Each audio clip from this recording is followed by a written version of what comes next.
রহস্যময় নতুন এক শত্রুর বিরুদ্ধে লড়াই। তার শক্তি এতটাই যে সনিক, নাকলস, টেইলসের কেউই আগে এমন শত্রুর মোকাবেলা করেনি।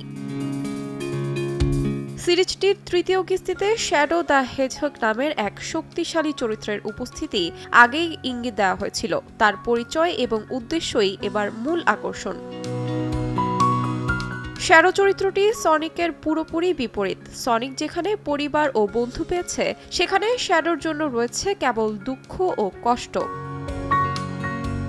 প্রথম সিনেমার সফলতার পর ২০২২ সালে মুক্তিপ্রাপ্ত দ্বিতীয় কিস্তিও দর্শক মহলে ব্যাপক সাড়া ফেলেছে। সেই জনপ্রিয়তায় বড় আকারের অ্যাডভেঞ্চার এবং নতুন চরিত্রের সংযোজনে তৃতীয় কিস্তি নিয়ে এসেছে পরিচালক জেফ ফাউলার।